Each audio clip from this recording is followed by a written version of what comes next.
Votre invité Mathieu Béliard, le professeur Christian Perronne, chef du service des maladies infectieuses de l'hôpital de Garches, auteur de « Y a-t-il une erreur qu'ils n'ont pas commise ?» chez Albin Michel. Bonjour Christian Perronne. Bonjour. Et le sous-titre du livre est parlant. Covid-19, l'union sacrée de l'incompétence et de l'arrogance. Alors professeur, je ne veux pas faire de cette interview un débat uniquement centré sur la chloroquine, mais vous défendez son utilisation dans ce livre et le protocole du professeur Raoult. Alors d'un mot ce matin, parce que c'est l'actualité, la décision de l'agence américaine du médicament qui retire hier soir l'autorisation d'utiliser en urgence la molécule contre le Covid. Il n'est plus raisonnable de croire que l'administration par voie orale d'hydroxychloroquine et de chloroquine soit efficace. Je m'attendais à ce qu'il fasse se communiquer avant, à vrai dire, parce qu'Anthony Fauci, qui est derrière cette décision de la FDA, est un anti-chloroquine farouche depuis le début. Il était totalement furieux que le président Trump commande des millions de doses de chloroquine qui ont permis à l'Amérique, aux États-Unis, d'avoir une létalité de l'ordre de 6%, bien inférieure à la France, qui est proche de 20%. La létalité américaine est inférieure. Fauci, lui, il faisait la promotion du Remdesivir, qui est un médicament qui ne marche pas du tout, mais qui coûte beaucoup plus cher. Donc, c'est exactement le même communiqué que notre ministre Olivier Véran, qui il n'y a pas longtemps interdit la chloroquine en France. C'est du même topo. Je ne suis pas surpris et ça fait partie de tout ce qu'on nous sort toutes les semaines contre la chloroquine. C'est un chapitre du livre, la chloroquine. Dans votre livre, vous revenez sur ces 6 derniers mois de gestion de la crise, les masques, les tests, le confinement, la prise de décision. On revit tout ça.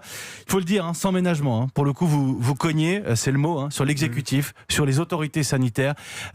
Professeur, personne ne trouve grâce à vos yeux. Pardon de le dire comme ça, mais tout a été mal fait à vos yeux. Oui, mais j'ai le droit de le dire, je pense que pendant 15 ans, au Conseil de la Santé publique, j'ai géré beaucoup de crises sanitaires avec plusieurs gouvernements, ministres de la Santé, directeurs généraux de la Santé. Donc je connais le système. Et là, depuis le début, je suis effaré. D'abord, moi, quand en 2011, j'avais signé un rapport au nom du Conseil de la Santé publique pour les autorités, pour dire comment gérer les stocks de masques. C'était 1er juillet 2011. Quelques mois après, on a dit les masques, ça sert à rien, poubelle. Et donc, ils savaient parfaitement qu'il n'y avait pas de masque. Or, quand Agnès Buzyn a alerté le directeur général de la Santé le 20 décembre, les premières commandes de masques, et encore un nombre ridicule, c'était le 30 janvier. Donc, pendant tout le mois de janvier, il ne s'est rien passé.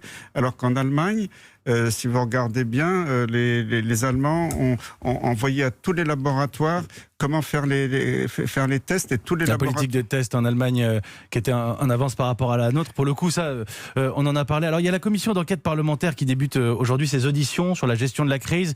On entendait ce matin ce député expliquer qu'il faut distinguer ce qui relève des conditions normales d'impréparation de ce qui relève d'un mensonge délibéré. Ce que vous dénoncez, c'est quoi, professeur ? Ce sont les hésitations, les atermoiements ou c'est plus grave ? Malheureusement, il savait très bien qu'il n'y avait pas de masque, parce que Jérôme Salomon avait participé à la suppression du stock de masques plusieurs années avant, quand il était au cabinet de Marisol Touraine. Donc c'est quelque chose qui était connu. Donc quand il y a eu une alerte sur l'épidémie, moi j'ai pas en janvier, j'ai pas dit attention, ça va être la pire épidémie du siècle. Simplement, en maladie infectieuse, on ne sait jamais comment ça va se passer. La seule chose, il faut être prêt. Or là, il n'y a eu aucune préparation sur les masques et les tests. Et c'est pour ça qu'on est obligé de confiner toute la France, parce qu'il y a d'autres pays qui étaient plus futés, qui ont pris des bonnes décisions.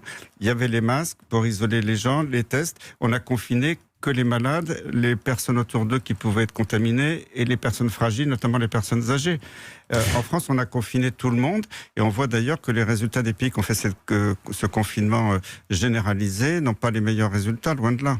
Le conseil scientifique, sur le politique, on revient dans le livre, évidemment, sur tout ce qui a pu être dit sur les masques avant qu'on reconnaisse en avoir besoin.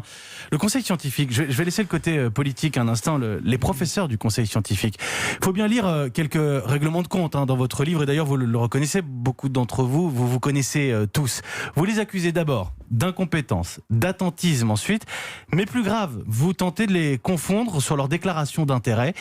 Vous parlez de lien avec les laboratoires pharmaceutiques. Vous ne dites pas le mot, soyez clair, Christian Perronne, ce matin. Vous les accusez de corruption ? C'est une forme de corruption, parce qu'il y a les liens d'intérêt. Un professeur a le droit de travailler pour l'industrie, ça ne me choque pas, l'industrie a besoin d'experts, il les rémunère, ok, il les déclare. Mais à ce moment-là, tout ça a été fait. Oui, ça a été déclaré, le problème, c'est que quand vous touchez des dizaines de milliers d'euros de certains labos, donc Gilead, pour certains, c'était des sommes de cet ordre. Vous ne pouvez pas siéger dans une commission qui va donner des avis où les molécules du laboratoire en question peuvent être en jeu.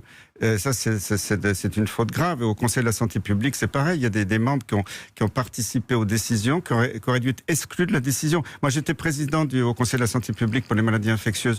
À chaque réunion, chacun déclarait ses conflits d'intérêts sur l'ordre du jour. Et s'il y avait un conflit majeur, je ne parle pas d'une simple invitation à un congrès, mais toucher de l'argent, la personne en question devait quitter la salle, ne pas participer au débat, ne pas participer au vote. Là, ça n'a pas été le cas. Pourquoi en faire une affaire de personne, Christian Perron, avec des coups parfois un peu en dessous de la ceinture, hein. S'il faut dénoncer le fonctionnement du système, pourquoi pas, votre livre peut servir à ça, mais entre vos accusations, des attaques personnelles, ça fait, vous savez quoi, ça fait un peu vidéo de complotiste, hein. Ils vous mentent, ils vous manipulent quand on lit le livre en entier. Oui, mais malheureusement c'est la réalité. Moi je suis catastrophé de voir cette évolution depuis quelques années où les gens ne respectent plus les règles. Même je connais des anciens de l'industrie pharmaceutique qui étaient des gens qui avaient une certaine intégrité à l'époque, il y a 20 ans, qui m'envoient des messages de soutien en disant bravo, parce que ce que vous dites, c'est malheureusement l'évolution mondiale où l'industrie pharmaceutique achète beaucoup d'experts pour qu'ils aillent dans... J'insiste, vous n'êtes pas le dernier arrivé, professeur Christian Perron, vous avez siégé au Conseil de la santé publique, vous êtes aujourd'hui professeur, vous gérez un service de maladies infectieuses et vous nous dites ce matin sur Europe 1, c'est la responsabilité de vos propos, les big pharma ont contrôlé la gestion de l'épidémie ?